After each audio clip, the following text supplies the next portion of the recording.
नमस्कार दर्शक बंधु जय जगन्नाथ मु डाकसेवक दिव्य आपण स्वागत जनाऊँगी अष्टम वेतन आयोगर आउ गोटे नुआ अपडेट को।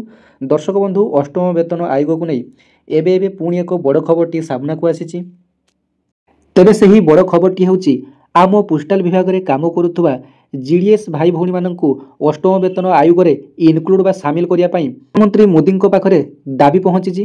तेबे पोस्ट ऑफिस रे काम करुवा जीडीएस भाई भौणी माने हेले पोस्टाल डिपार्टमेंटर मूलदुआ सेमानकु मध्य एही 8 पे कमिशन रे सामिल करबा उचित।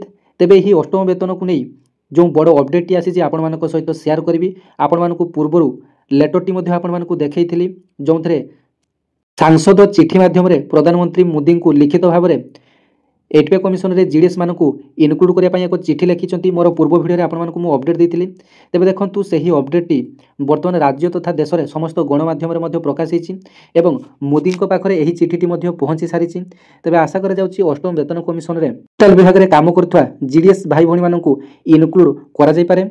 तेबे जदि पूर्व इतिहास को आखि आगे रखा 7th पे कमिशन रे सामान दाबी करा जायतिला जे 7th पे कमिशन रे पोस्ट ऑफिस रे काम करुवा जीडीएस मानक इनक्लूड करा जाऊ। तेबे सप्तम वेतन आयोग रे जीडीएस मानक इनक्लूड करा जाय नथिला तथापि समानकर दरमा 2 गुण वृद्धि पाइतिला। किभଳି वृद्धि पाइतिला ताहा मध्ये जानंतु। तेबे जेतेबेले सप्तम वेतन कमिशन टी लागू हैला 2016 जनवरी 1 पाखरु सेतेबेले पोस्टाल डिपार्टमेंट जीडीएस रे सामिल करा जाय नथिला। तापरे 2018 मसिया पोस्टाल विभाग में काम करुवा जीडीएस भाई भौणी माने देशव्यापी आंदोलन करथिले। तेबे सही आंदोलन हेबा फल 10-15 दिन सारा देश में पोस्ट ऑफिस रो काम संपूर्ण ठप हो जाइतिला।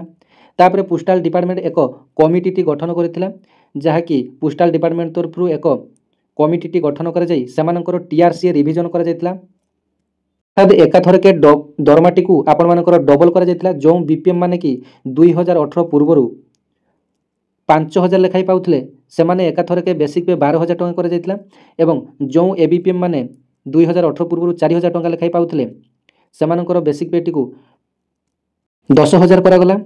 तेबे एबे मध्य जो आजिर नुआ अपडेट अनुसार तेबे प्रधानमंत्री मोदी को चिठी लिखिं टीडीपी सांसद आपण पूर्व भिडियो में से लेटर टी देखते बर्तमान न्यूज रे से सब कथा आसिलानी। तेबे आसंतु डिटेल्स न्यूज कौन रही अपडेट टी जानी नेबा। तेबे हुए तो मध्य आपण मानक पई आगामी दिन में खुशी खबर आसीपारे। बिहार रे तथा सारा देश में बर्तमान बीजेपी सरकार प्रत्येक राज्य में क्षमतासीन रही। तेबे सही खुशी रे मध्य 8 पे कमिशन रे जीडीएस कर्मचारी मानक मध्य सामिल करिपारे। तेरे संपूर्ण खबर टी मु पढ़ी नेउची। सांसद प्रधानमंत्री को चिठी लिखिं जे एही समय रे अष्टम वेतन केंद्रीय एही समय रे अष्टम वेतन कमिशन रो सुपारिश को विस्तार करी ग्रामीण डाकसेवक अंतर्भुक्त करिया पई दाबी बढ़ुची जो माने कि वर्तमान केंद्रीय वेतन गठन रु बाद पड़िचंती प्रायतः 2,75,000 ग्रामीण डाकसेवकों को अष्टम वेतन कमिशन रो परिसर मध्य अंतर्भुक्त करिया पई जोरदार दाबी हेउची। तेबे सांसद अंबिकाजी लक्ष्मीनारायण वाल्मीकि जे कि टीडीपी रो सांसद अच्छे आंध्र प्रदेश रो तेबे से प्रधानमंत्री मोदी को सीधा सड़क भाव तांकर लेटर पैड रे चिठी लिखिं एवं प्रधानमंत्री मोदी को मध्य अनुरोध करा जाय जीडीएस मान को 8 पे कमिशन रे सामिल करा जाऊ।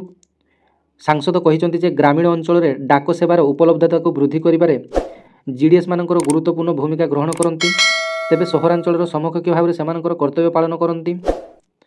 तेबे एबे प्रश्न उठुची जे जीडीएस अंतर्भुक्त पाई काहेकि दाबी उठुची। प्रधानमंत्री को लिखिथिबा चिठी रे सांसद कहिसंती जे सरकार समय समय जीडीएस कर्मचारी मानकर दरमा एवं सेवा शर्तावली समीक्षा करिया पई अवसर प्राप्त अधिकारी नेतृत्व में पृथक कमिटी गठन करती। से कहिथिले जे एक पृथक कमिटी गठन जुगु ग्रामीण डाकसेवक माने वेतन कमिशन माध्यम रे अन्य केंद्र सरकारी कर्मचारी मानकर समान दरमा भत्ता पाई पारु नाहंती। ग्रामीण डाकसेवक माने केंद्र सरकारी कर्मचारी वर्ग में आसु नाहंती तेणु सेमानकु सप्तम वेतन कमिशन रे अंतर्भुक्त करा जाय नै। जीडीएस मानकु अतिरिक्त विभाग कर्मचारी भाव में विवेचना करा जाय जो माने कि ग्रामीण भारत छोट पोस्ट ऑफिस रे परिचालन करितांती बा रहितांती सेमान घर को घर चिट्ठी डॉक्यूमेंट पहुंचाइबा मनी ऑर्डर आधार कार्ड अन्य सरकारी कल्याण योजनार परिचालन करिवार दायित्व नि जाय। आगामी दिन में हुए तो आपण मानक पई मध्य किछि खुशीर खबर आसी पारे जेहेतु सारा देश में खबर कागज रे मध्य एही न्यूज टी मध्य बाजिलानी।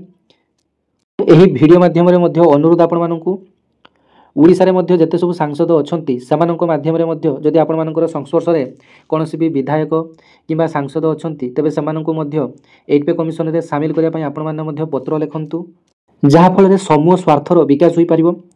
ଆପଣମାନେ ମଧ୍ୟ ଜଣେ ଜିଡ଼ିଏସ୍, ମୁଁ ବି ମଧ୍ୟ ଜଣେ ଜିଡ଼ିଏସ୍। ତେବେ ଜିଡ଼ିଏସ୍ ମାନଙ୍କର ଦୁଃଖ ଆପଣମାନେ ବୁଝିପାରୁଥିବେ, ଅଳ୍ପ ଦରମାରେ ପରିବାର ପୋଷିବା କେତେ କଷ୍ଟ। ତେବେ ପୋଷ୍ଟ ଅଫିସରେ ଦୈନନ୍ଦିନର ଟାର୍ଗେଟ୍ ବିଷୟରେ ଆପଣମାନେ ମଧ୍ୟ ଅବଗତ ଥିବେ। ଆଜି ସୁକନ୍ୟା ଆକାଉଣ୍ଟର ଟାର୍ଗେଟ୍, କାଲି ପିପିଏଫ୍ ଆକାଉଣ୍ଟର ଟାର୍ଗେଟ୍, କାଲି ଆର୍ଡି ଆକାଉଣ୍ଟର ଟାର୍ଗେଟ୍, ଏମିତି ପ୍ରତ୍ୟେକ ଦିନ କିଛି ନା କିଛି ନୂଆ ଟାର୍ଗେଟ୍ର ଅପଡେଟ୍ ମଧ୍ୟ ଦିଆଯାଉଛି।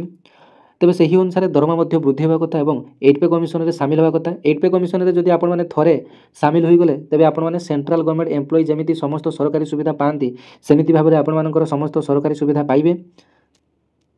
ତେବେ ଆଗାମୀ ଦିନରେ ଆପଣମାନଙ୍କୁ ହୁଏତ ଖୁସିର ଖବର ମିଳିପାରେ। ସମସ୍ତେ ଭଗବାନଙ୍କୁ ପ୍ରାର୍ଥନା କରନ୍ତୁ ଏବଂ ନିଜ ଦ୍ୱାରା ଯାହା ସମ୍ଭବ, ଯଦି ଆପଣମାନଙ୍କର ପାଖାପାଖି ଯଦି ଏମଏଲଏ ଏମପି ଅଛନ୍ତି କିମ୍ବା ଆପଣମାନଙ୍କର ଯେଉଁ ଏଆଇଜିଡ଼ିଏସ୍ର ଯଦି ମେମ୍ବର ବା କାର୍ଯ୍ୟକର୍ତ୍ତା ଅଛନ୍ତି ସେମାନେ ମଧ୍ୟ ନିଜ ନିଜ ଜିଲ୍ଲାର ଏମପି ଏମଏଲଏ ମାନଙ୍କୁ ଭେଟି ଦାବିପତ୍ର ଜଣାନ୍ତୁ। ବହୁତ ମାତ୍ରାରେ ଆପଣମାନେ ଦାବିପତ୍ର ଦିଅନ୍ତୁ। ଭିଡ଼ିଓଟିକୁ ମଧ୍ୟ ଅନ୍ୟମାନଙ୍କୁ ସେୟାର କରନ୍ତୁ ଏବଂ ଭିଡ଼ିଓରେ ଆପଣମାନେ ମଧ୍ୟ ଟ୍ୟାଗ୍ ମଧ୍ୟ କରନ୍ତୁ ଏମପି ଏମଏଲଏ, ମୋଦିଙ୍କୁ ମଧ୍ୟ ଟ୍ୟାଗ୍ କରନ୍ତୁ। ଜିଡ଼ିଏସ୍ ମାନଙ୍କର ସିଭିଲ୍ ସର୍ଭେଣ୍ଟ ଦର୍ଜା ପାଇଁ ମଧ୍ୟ ଆପଣମାନେ ଆବାଜ ଉଠାନ୍ତୁ। ତେବେ ଏଇଟା ଥିଲା ଆପଣମାନଙ୍କ ପାଇଁ ବଡ଼ ଅପଡେଟ୍।